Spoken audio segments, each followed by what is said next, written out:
Hey guys.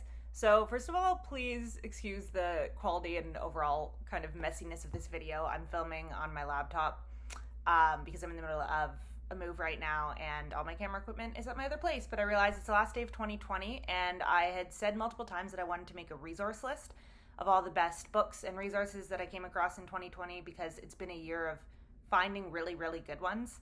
I think that I read somewhere around 100 books this year, and a lot of them were very mediocre, and then some of them were what I call like paradigm shifters, just books that came in and made me think about a certain topic completely differently and gave me like a very strong aha moment. So I wanted to share some of those with you, and also to talk about which apps and resources really helped me this year because it wasn't all books. Books are an awesome tool for learning, but so is the internet. So I also found at least one incredible online program, as well as like a couple of apps that were really helpful this year. So I will walk you through what that looked like. So I was trying to figure out where to start, and I think I'm going to have a lot of honorable mentions on this list, but where my kind of personal development work started in 2020 was I decided to sign up for a nutrition course at the beginning of the year. So about 2 years ago, I got contacted by this school called the Institute for Integrative Nutrition. And they're a school that trains people to become health coaches. And they take a very, very holistic approach to health. So basically they have experts in the field come in and talk at their school, like left, right, and center. And then if you take their year-long health coach training program, you get video lessons from like all of these experts in the field. And what's really cool about them is that they're a very like N organization. I would put money on the founder being an INFJ. I have my qualms with him specifically. He was a landmark forum leader, and we're going to get to my worst resource of 2020 very soon, which is the landmark forum. But the school itself was very, very helpful. Also, we can separate people from like the things they did. Like, I don't think that him having been a landmark forum leader means that the school was bad. The school was fantastic.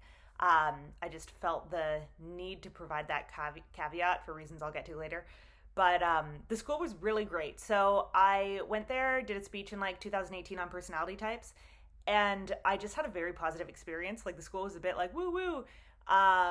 So I was like, I don't know what I think of this at the time. And then it kind of got stuck in my head though. Like I just really liked all the people I met there and all the talks I listened to while I was at their conference, because I asked if I could attend, which is something I always do when I go speak somewhere. So I stuck around for a couple days, listened to all the speakers, and was like, wow, this is really cool. Fast forward like 2 years later, I was like, you know what, I'm going to do their health coach training program just because I'm curious. So I signed up for that early 2020, and that's actually not even a resource that I'm recommending. I do recommend it if you want to become a health coach, or if you're interested in exposing yourself to a ton of dietary theories, because they introduce some crazy amount of them, like 400 different dietary theories, and you get to kind of be introduced, and they encourage you to like try them all out, like eat this way for a week, see how you feel. And a lot of great things came out of that. I learned that I have had eczema my entire life, like very bad eczema, like cracked, bleeding everywhere, all over my body eczema. It's a fucking allergy. I learned like a month in that eczema is very commonly either a dairy allergy or like a sugar reaction. So I quit sugar and dairy, and my eczema disappeared for the first time ever in my existence. So that was astounding. But anyways, the only reason I even brought up IAN, besides the fact that it is a cool place where I learned a lot, that resource brought me to my first really kind of game changer of a book, which is Fat is a Family Affair by Judy Hollis. So I'm not going to go too into the details, but I've never had like a great relationship with food, in that it's just never been kind of like a chill time between me and food. Like it's always been like a very intense on and off relationship. And so I read the book Fat is a Family Affair by Judy Hollis, and she is someone who was an addictions counselor. And when she was working as an addictions counselor, she was obese herself, and she started to realize like, oh, there's a lot of parallels between the way that I approach food and eating and the way that addicts approach, their drug of choice. So she started researching what addictive behaviors are present in the way that we approach food as a society, and as, unique individuals. And this was the first book that was really a game changer for me, because it was also a very, very intuitive approach to eating. So you read a lot of books about whether it's like disordered eating or how people approach food that are just kind of like have these very blasé blanket statements like, oh, disordered eating is about control. And like, I'll kind of read them and be like, I can see it, but it doesn't feel like a giant revelation. It doesn't feel like the most true thing I've ever read. This book felt like the most true thing I've ever read because she talked a lot about how people who seek comfort in either drugs, alcohol, food are often people who don't know how to be interdependent and don't know how to relate healthily to other people. And for years, I've kind of been very aware of my attachment style, which is very far on the avoidant side of the spectrum. I'm not gonna say very far, but like considerably so. And I've never felt like there's a reason for me to change that because it's always felt comfortable for me. Like I just feel very comfortable alone. Relationships make me feel smothered. I get into them and there are problems within them when I do. But the problems have never been so much, and being alone has never been a problem for me to the point where I'm like, well, why would I change the part of myself that just loves life alone? But reading this book made me realize like my inability to relate deeply to other people and be aware of my own needs and be aware of my need for connection and interdependence is ruining my health. Like the way that she describes it in the book is basically, she has this one line where she says you're as fat or as like underweight, depending on your relationship with food, as you are dishonest. And dishonest isn't necessarily a word that I personally would use to describe myself. Like I think I'm fairly honest, but what I think I also am is very unconscious of my deeper needs for connection and like interpersonal dependence. So she talks a lot about that in the book. She talks a lot about how a lot of people who have unhealthy relationships with food actually have unhealthy relationships with people. And what you need to attend to is your unhealthy relationships with people. And you need to learn to become a person who's very aware of their own wants and needs, who's able to express those things clearly to other people and kind of let other people in and have this very deeply interdependent relationship between yourself and other people. And that's something that I know I have never had in a healthy way. At least not to the extent that I need it. So this book actually pivoted me. Like, I kind of feel like there will always be a before I read this book and an after I read this book. Not necessarily because the information that she gave about food or eating disorders itself was so pivotal, but because this book framed it in a way that actually convinced me this is something I need to do some work on. Like, it's now worth pursuing fixing my attachment style because the case she made for the need for people to be interdependent or else they're going to ruin their health was so strong. Another really good one along those lines was The Body Says No by Gabor Mate. I forgot that I read that this year. That's an honorable mention. It's not like on my list of top ones, but it was also a really good story about how if you're not aware of your needs and if you're not aware of what you like really deeply want and you just kind of go through life without like expressing it fully, you're gonna die of cancer. So that was another good one that I read. I really like just holistic approaches to health and wellness in general. So that book led me to my next incredible resource of 2020. I read Fat as a Family Affair around May probably, and then I found The Personal Development School by Tyus Gibson in October. But it was the first incredible resource that I found for attachment style work, to the point where I literally have never found another resource that I've ever recommended about attachment style. So I've been studying attachment style, ironically, since like university. I took a class where for, like 6 months, all we talked about was attachment style. And I was like, this is interesting, but a lot of the modern day pop psychology stuff about attachment style is so unbelievably wrong, and so biased and so negative towards certain types. Particularly mine. Like, a lot of the attachment style stuff that I read is they speak very positively and hopefully about the anxious attachment. And they're kind of like, yeah, you can fix it.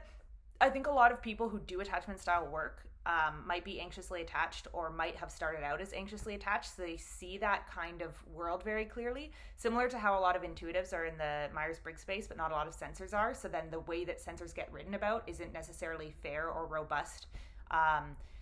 And in the attachment style space, that's the way that avoidantly attached people are written about. Like, it's kind of like, oh, just these people are monsters, don't interact with them, don't date them, they'll never change, they don't want to. The Personal Development School is the first resource I've found where they talk about avoidantly attached people as humans who have their own set of problems that's just as complex and important and worth dealing with as anxiously attached people. It manifests completely differently. But they're very, very, very fair to avoidantly attached people.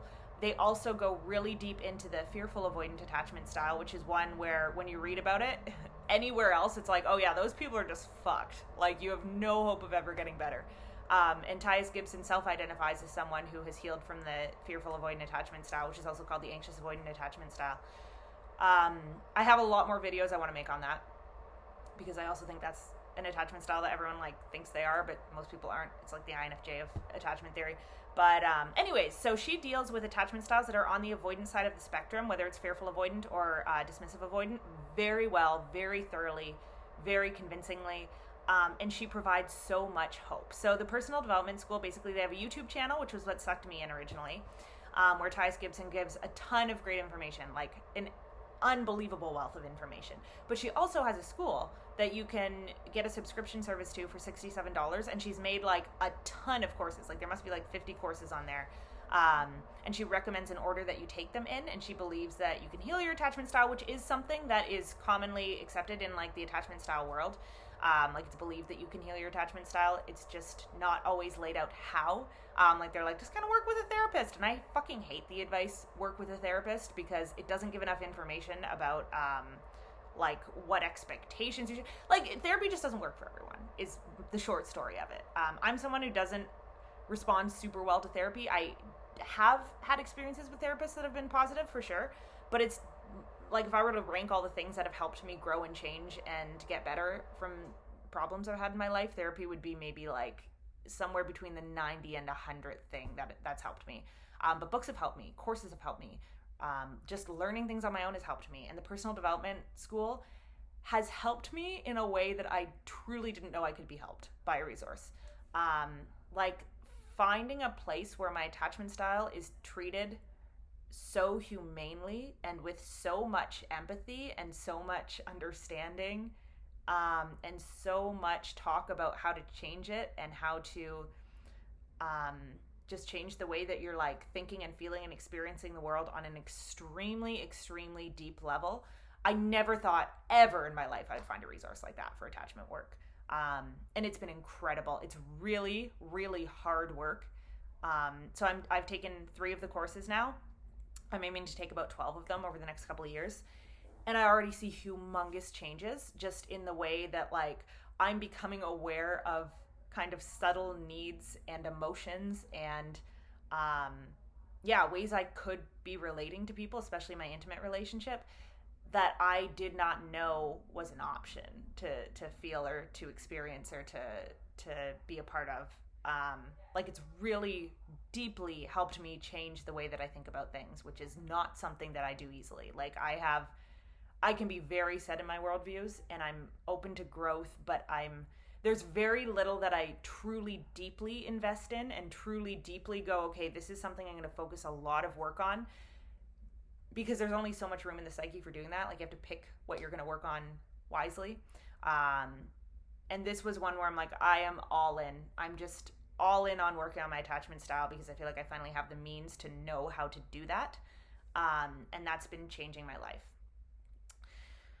So I'll rewind a bit. So in May I found Fat as a Family Affair.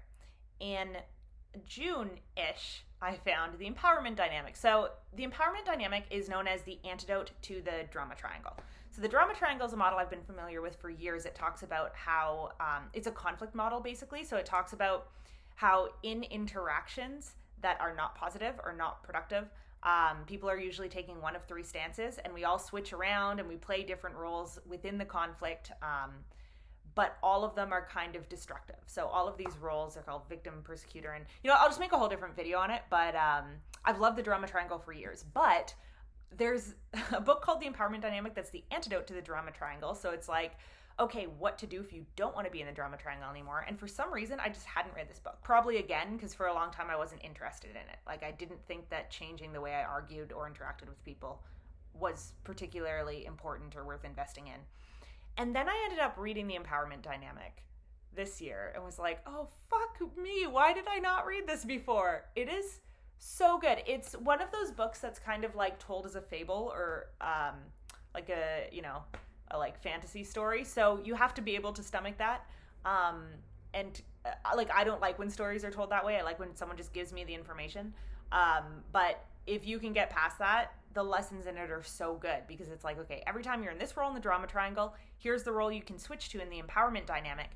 And it's just this beautiful system for making you realize how many choices you have, even in really bad situations. And 2020 was a really bad situation for me in many ways that I won't get into here or probably ever. Maybe I'll talk about it like 10 years from now because there's still a lot that I'm working through in relation to this year.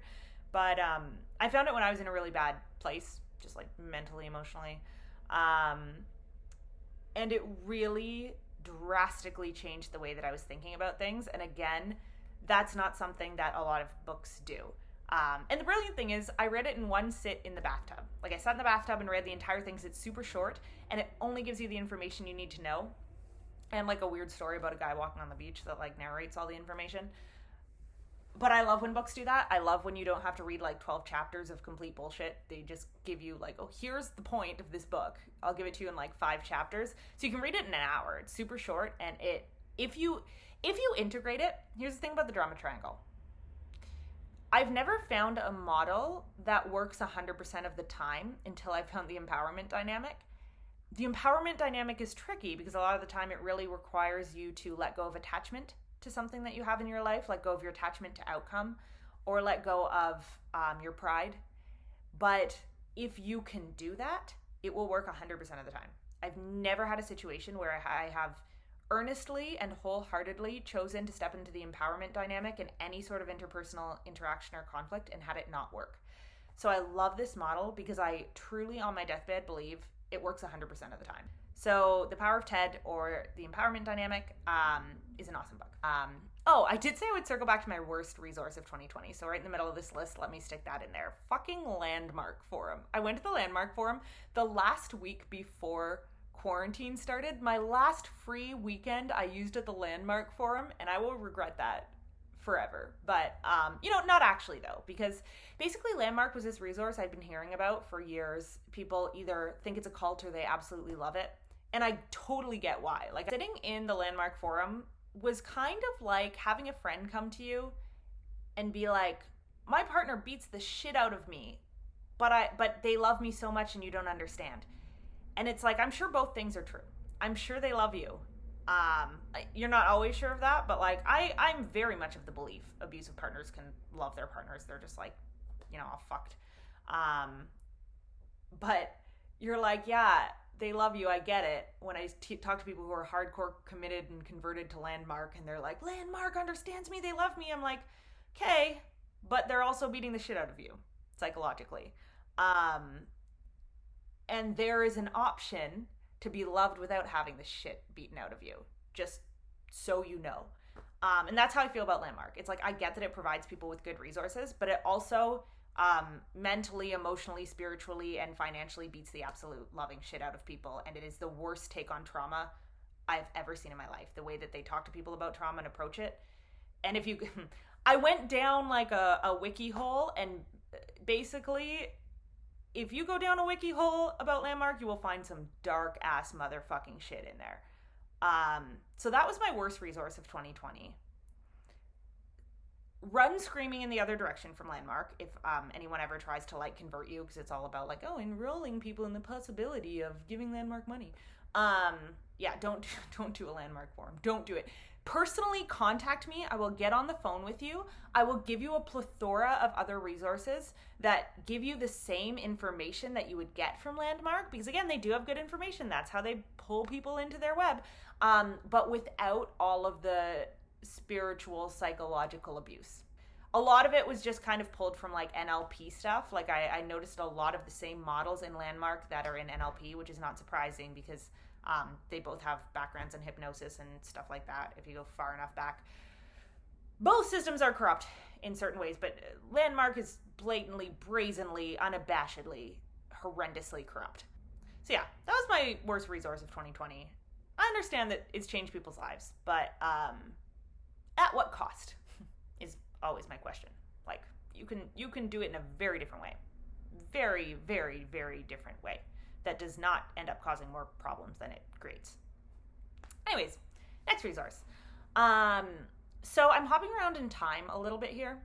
But the next book that I found that I would recommend is Quit Like a Woman by Holly Whitaker. So early 2020, I quit sugar and noticed, wow, this had a very profound impact on my mental health. I did it for about 6 months very strictly and then kind of on and off. Now I eat a diet of mostly non-refined sugar, but like once in a while I'll have something. Usually if I'm craving it around like my period. But I started also thinking about my relationship to alcohol. And what I really loved about the book Quit Like a Woman is that it's about specifically the alcohol industry, like big alcohol, and how it markets to women, and how we're socialized to just think alcohol is this very, very normal part of our lives. And that was exactly what I was struggling with at the time. So I just started drinking more in quarantine than like I should have been. And I wasn't like drunk all day or anything like that, but it was to the point where I was like, I'm just not feeling good in my body because I'm having a couple glasses of wine right before bed every night. Drinking is like kind of the only thing I really enjoyed doing in quarantine, which didn't feel healthy. So yeah, it got to the point where I was like, I just don't think I need to be drinking right now. Like, drinking is normally something I enjoy socially, but I'm not doing it socially as of this year. I'm just kind of doing it whenever I feel like I want to break from the mind-numbing boredom that is life in quarantine. So I was like, okay, I'm going to stop drinking for a while. And right before I made that decision, actually, a friend of mine, coincidentally, had posted a video of herself. She identifies as an alcoholic, and she was a year sober, and she recommended some books. And she was like, even if you're not on this like journey of giving up alcohol for life and thinking you're an alcoholic, these are some books I really recommend reading for reevaluating your relationship to alcohol. So the first one she recommended, and the first one I picked up, was Quit Like a Woman by Holly Whitaker.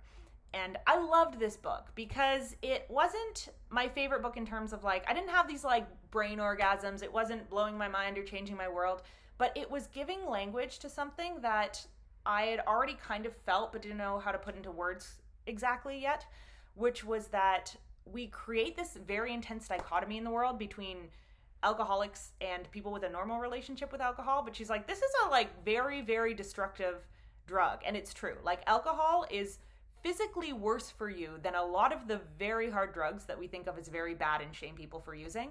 I wish I had the stats available in my head, but she has this whole chapter that's just basically like, oh, here's the effects of alcohol versus the effects of heroin, the effects of alcohol versus the effects of cocaine, the effects of alcohol versus the effects of meth. And it's like in almost every case, alcohol is more damaging for your body, more dangerous to quit. It's like more accessible to people, obviously, so people get hooked on it more often. But it's just like, alcohol is this horrendous thing for your body. Like, it's so bad for you. But we've built this entire industry around like convincing people they need alcohol at every single event they go to socialize, to enjoy a night in by themselves. And she just goes really into depth about like kind of the way that the world is right now, and draws a lot of comparisons between big alcohol and big tobacco, and how in like 50 years it's, you know, we might look at alcohol and the way that we consumed it today, the way that we now look at tobacco, which is that like it's super fucked that it was that popular and that it was advertised all over the place.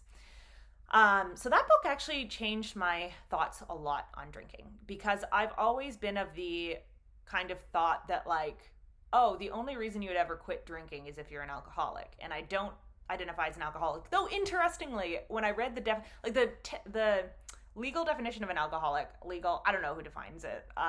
Someone defined it. And the definition is, if you're a woman and you drink more than 8 glasses of alcohol a week, you are legally considered an alcoholic. I think because it's like, oh, that's how many drinks a week it takes for your body to get physically addicted to alcohol.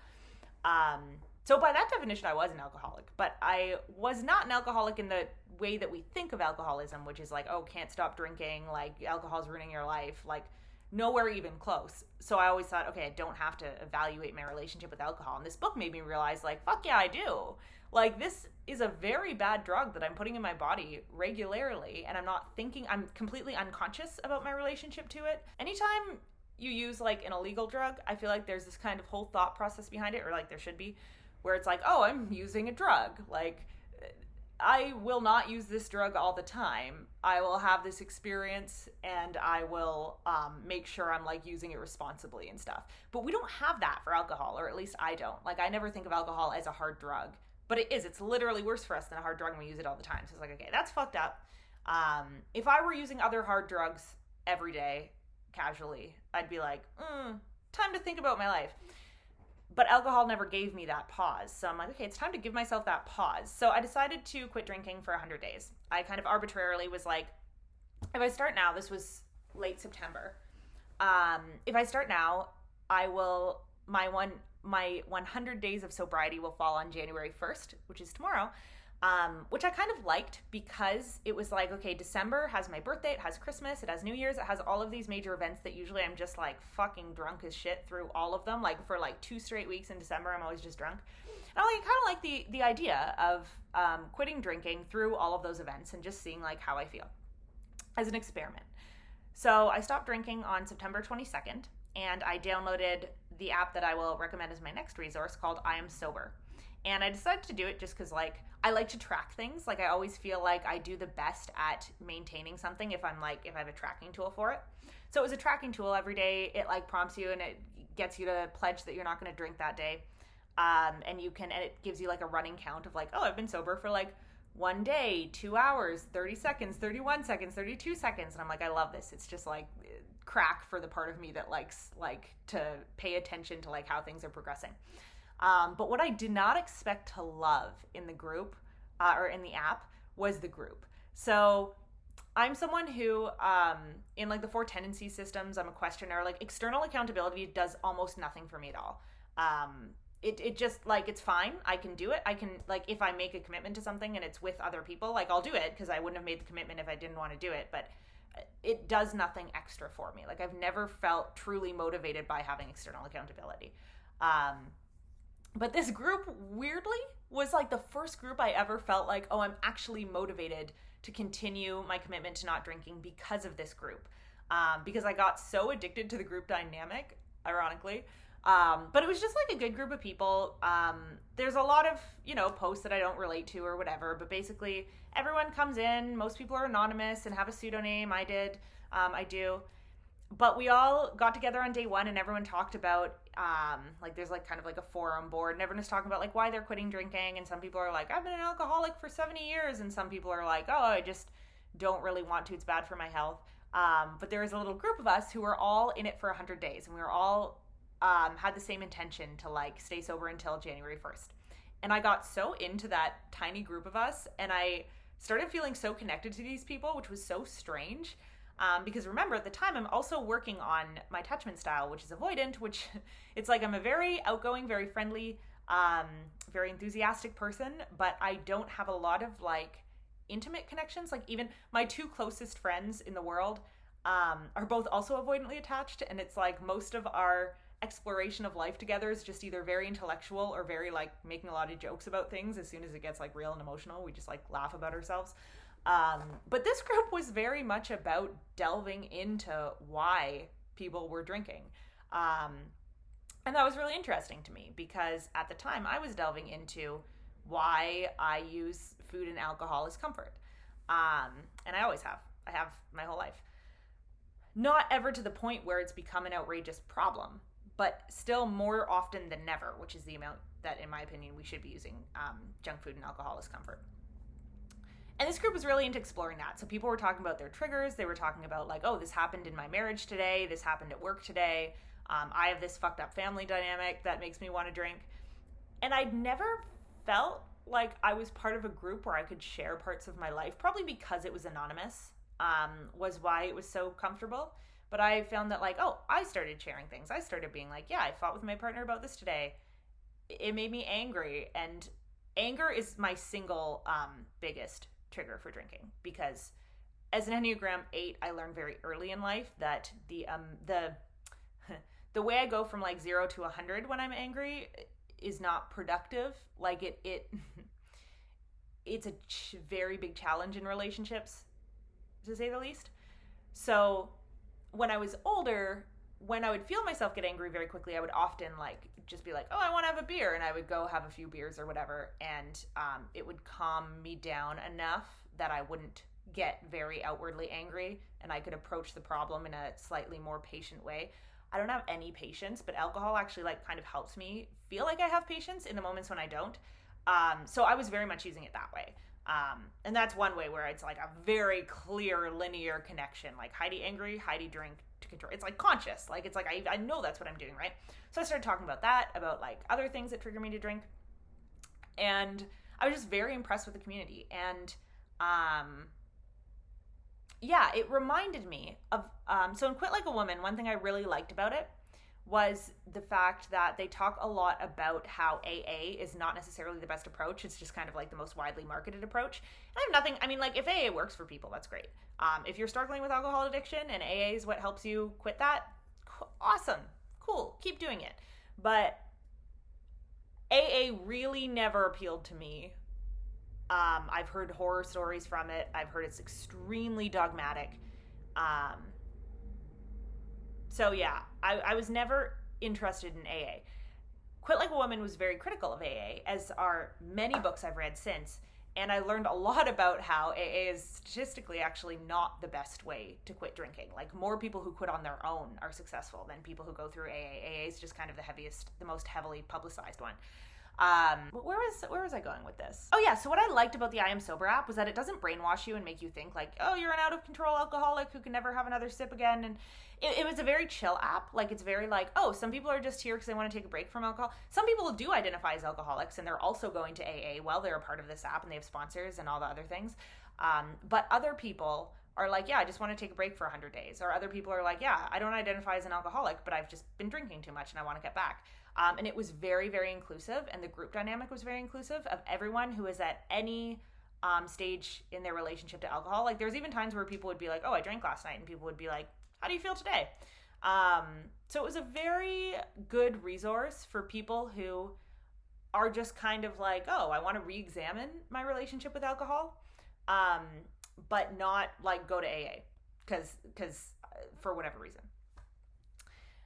So yeah, another book that I really liked along the lines of being critical of AA, I liked and didn't like it. I'm going to call this one an honorable mention, but it's, I think it was just called Stop Drinking Now by Alan Carr. And Alan Carr is famous for, he's an NLP practitioner, and he works with quitting addictions. So like tobacco, alcohol.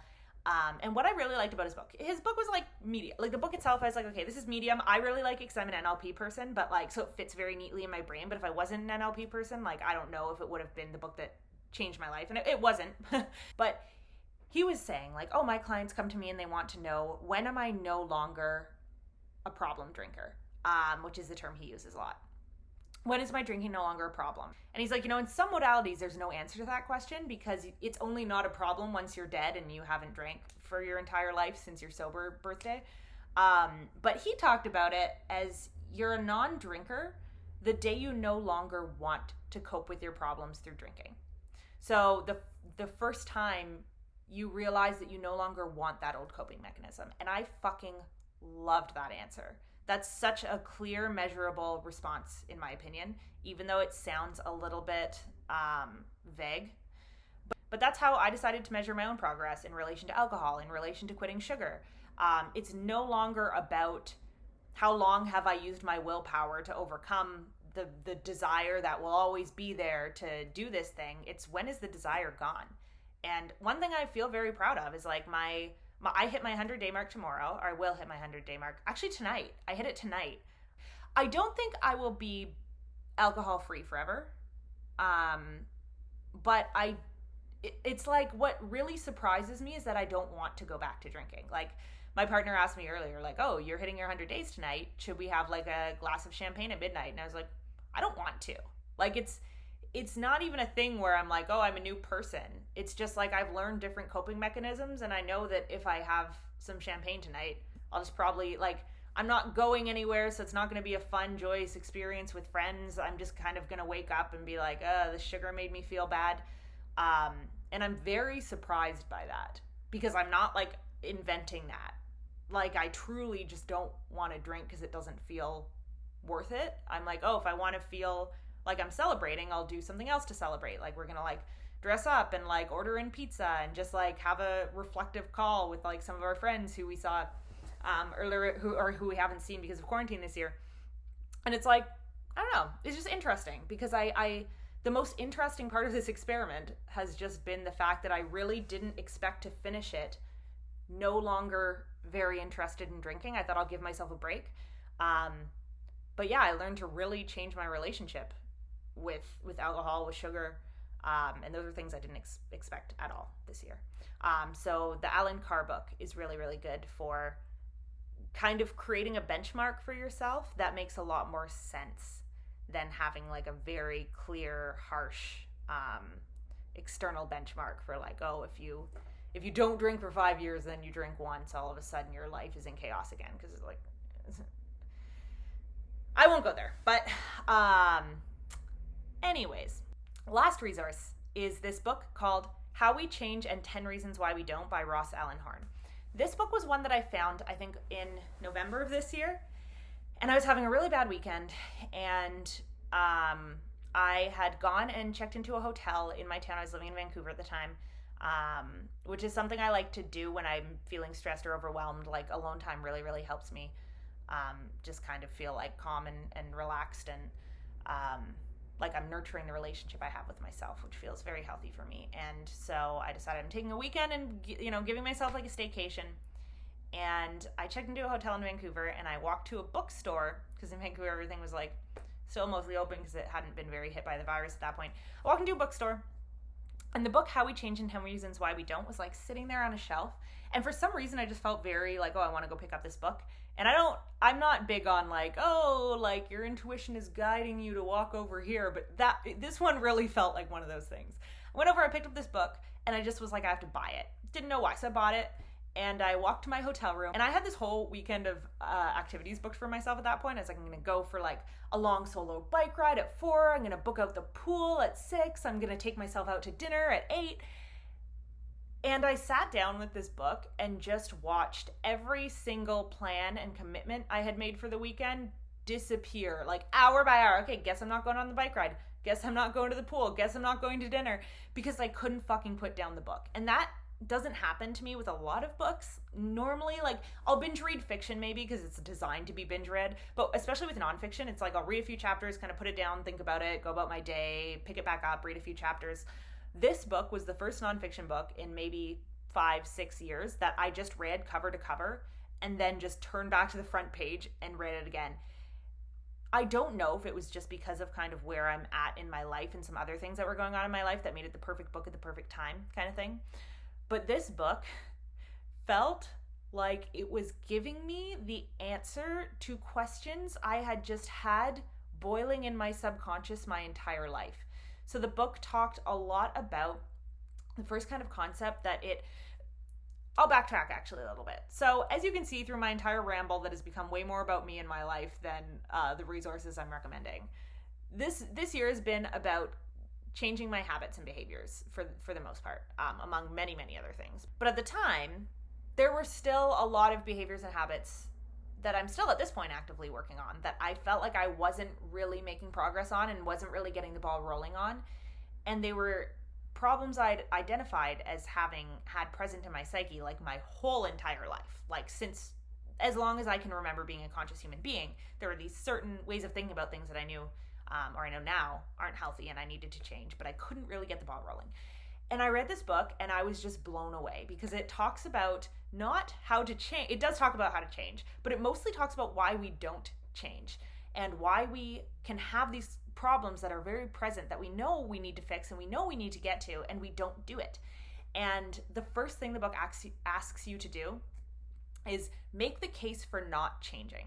So look at your life and as if you're like a lawyer on defense trial of I never want my life to change, convince yourself that that's what you want because it's true. Like if you're not changing right now, it's because like we always kind of overvalue the things that we want and undervalue the things that we have. And basically what the book is saying is like unconsciously we're very aware of what we have and how terrifying it would be to lose it, but consciously we're not. So we keep choosing the same thing, because the same thing actually includes maybe 90% of what we want. And if we have to trade in 90% of what we want for 10% of what we want, we're not going to do it. Our unconscious minds are going to be like, no, I'm sabotaging any time we get close to that. Because if I have to trade in what I have that's working for what I want that only gives me 10% as much of what I have, that's not going to work at all. And we don't often think of things like that because, again, the things that we have, we take for granted. But the book basically encourages you to kind of take an inventory of your life and realize, like, these are all the things I'd have to give up to change. These are all the forces that are kind of like working in and against my favor. And it talks a lot about holistic change. So not just like making a single decision to change something in your life, but orchestrating all of the conditions of your life so that change just becomes this very easy and natural thing. It doesn't have to feel like you're flinging yourself off a cliff. It can just feel like you're taking the next logical step in a sequence. And that really fit well with everything else, all the other work I was doing at the time. So I really saw it happening in real life. Like even the idea of once you find better coping mechanisms, once you find ways to comfort yourself that are not unhealthy, you'll just do it. Like it will make more sense than doing the unhealthy thing, and it will be easy. And I really am into the idea this year that like these big, huge changes can just be easy and natural and not in conflict with other parts of our psyche, because I think that at least my whole life, where I've always struggled with any sort of change is that part of me wants it and part of me doesn't, right? And it's infringing on something. And what I'm really learning this year is that any change I put into my life has to be holistic. It has to be accepted by every other part of my psyche, and it has to not be at odds, or else it won't last. It will last only as long as I see this like short-term results, and then I'll just go right back to the comfortable baseline where my psyche isn't in conflict with each other. So this book really kind of solidified that for me, and it also has the most beautiful and interesting approach to hope. Like they talk about hope as this concept. I can't even do it justice. The way that they talk about our psychological need for hope and how a lot of the changes we don't make are actually us being afraid of hoping for something if we think that the odds are not in our favor of getting it. It's just like a psyche-shattering book. I don't know if I'm just too in it, and if it was too applicable to me, so I liked it extra, but it was one of the best books I've ever read in my life, like top 5, and that is a long, like, I read a fuck ton. Like, top 5 is a coveted spot in my list of books. And it made it in. Like, it was that fucking good. If I could tell anyone, like, read one book, it's How We Change. Not one book, but if you could read one book out of this list that I'm giving you now, it would be How We Change and 10 Reasons Why We Don't. It's phenomenal. So yeah, I was really happy I picked that up. And the last book that I'll recommend is the one that my computer is actually currently resting on as I record this. But it is the 5-Minute Journal. I'll lift up my computer and show it to you. The 5-Minute Journal. So this is a really cute journal. I am not a journal person.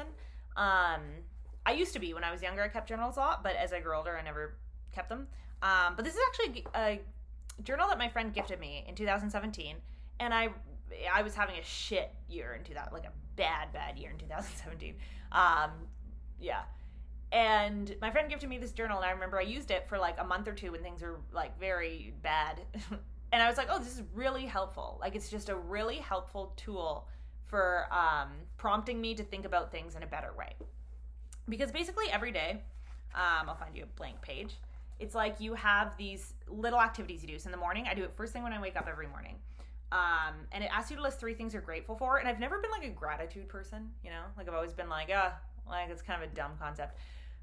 But I gotta say, this journal changed me. It's like, because it makes you realize when you're so full of cynicism, which I just as a human being am, and when you're so angry at the world, which I have been, I don't know if I'm going to say this year, but at many points in my life, listing what you're grateful for just grounds you. Like, it just brings you down to the ground and makes you realize, like, okay, there's an opportunity here to really appreciate something and really be glad about the life I'm living. And sometimes you need that when you're going through it, you know? So listing 3 things I'm grateful for every morning has actually been very helpful. So to follow up on my previous story, my friend gave me this journal in 2017, did it for a few months, forgot it somewhere. And then this year I went and rebought the journal for myself, and it was like the best $25 or whatever that I spent. Like, because the second question it asks you every day, right after 3 things you're grateful for, is what would make today great. And it has to be things that are within your control. So it can't be like, oh, it would be great if like my partner would stop being annoying. It has to be like, oh, it would be great if I exercised today. It would be great if I sat down and did 2 hours of work today. It would be great if I ate healthy all day. And what I love about this is that I got in the practice of setting these intentions every morning and being like, here are 3 options. And I don't beat myself up if I don't do them. But if it's like 4 o'clock and I'm like, wow, this day's kind of shit, I think about what did I set my intentions for this morning and did I do it? And if I didn't do it, that's probably something that's going to help me turn the day around. So a lot of the time I'll do that. It's actually like a practice I've gotten very in the habit of, is just recognizing where am I in the list of things I said I would do that would make things helpful. And if I'm not feeling good, it's time to go do one of them. And that's been a really good practice that I've found has been incredibly, incredibly helpful for me, just like navigating a year of not my best mental health. And the third thing you do is a daily affirmation. And again, I've never been an affirmation person. I kind of hate affirmations, the way that we talk about them in like pop culture. But I learned this year to reframe affirmations for myself.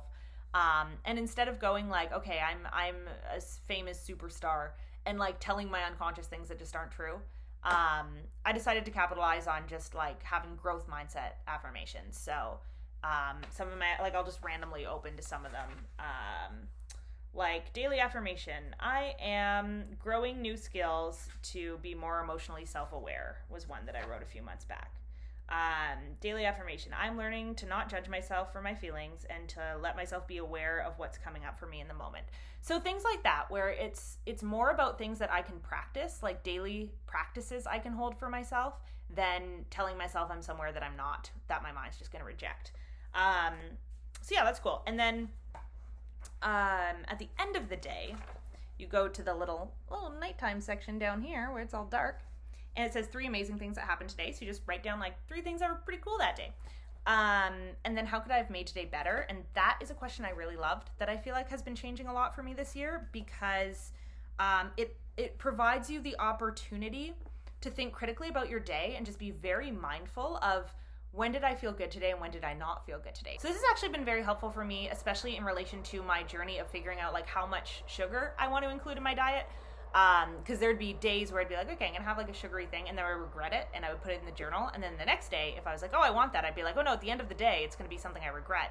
And just having that foresight, to realize like at the end of the day, this will be the thing that I regret if I do it, really often does stop me from doing it, because I don't want to like set my future self up for regret and, just destructive feelings like that. So it just infuses a lot of mindfulness into your day, especially if you can do this journal without beating yourself up and just be like, yeah, I did this today and it sucked, so I'll just keep that in mind the next time I have the urge to go do that thing. And it really is helpful. Like, it's one of the only things where I've actually found that the way that I approach reflection is very much changed by this journal. So this is an awesome book. I really recommend you get this book. It's just such a good, simple, and easy mindfulness tool. And it's like, I wake up every day and I feel very much like I'm looking forward to it, which is a cool feeling too. Like just kind of like my me time in the morning. I get my coffee, I get my journal, I set my intentions for the day. I just feel very healthy and very nice. So those are my favorite resources of 2020. There's a lot that I read that I really liked, but that maybe wasn't like the thing that was it for me at the time. But these were the resources based on the work that I'm doing at this point in time that I really recommend. And who would I recommend these to? It's like, oh, if you're struggling with any sort of food issue, anything related to food that's unhealthy, whether it's like a full-on eating disorder, and that covers the whole range of eating disorders, like binge eating, anorexia, bulimia, orthorexia. I really recommend Fat is a Family Affair. Even if you're like, oh, I'm just a person who like eats a little bit more than I wish I did, or like I'm just someone who eats for comfort and I wish I didn't, Fat is a Family Affair. Just read. If you are not satisfied with your relationship with food, and you're an N especially, because it takes a very N approach to this, I recommend Fat is a Family Affair. If you are at all curious about your relationship with alcohol, and if you're thinking about changing it in any capacity, I recommend Quit Like a Woman, or because it is a feminist perspective on the alcohol industry. But I think it's still a really interesting book to read if you're a male. But there is also a book called Alcohol Lied to Me. I forget who it's by off the top of my head, but I also read that, and it was kind of like the same-ish thing as Quit Like a Woman, but from a male's perspective. So that's also a good one if you don't want to read the book Quit Like a Woman because you think it's too girly for you, but it's not. You should read it. Also, girly is a great thing. So yeah, Quit Like a Woman is great for evaluating your relationship with alcohol. The Empowerment Dynamic, if you are alive, you should read it. If you've ever had a conversation with another person, you should read it. The Personal Development School you should check out if you want to work on your attachment style, and you should ignore 90% of the resources out there about attachment style, but you should really listen to the Personal Development School. Like anything, take it with a grain of salt, but it's just such a great resource. And How We Change, you should read if you have ever in your life wanted to change something and then didn't do it and didn't know why. And the 5-Minute Journal, get it if you were alive. So those are my recommendations. I am rounding up on 59 minutes, probably by the time that I edit this, 55. So this is a very long video. If you're still here, cool, thanks for sticking around, and I hope that something I said in my very long monologue was in any way helpful for you. And if you end up picking up any of those books and reading them or using any of those resources, please let me know. I'd be very, very happy to chat with you and just hear about how it's going for you. So happy end of 2020, and good luck to all of us in 2021. I'll see you guys there.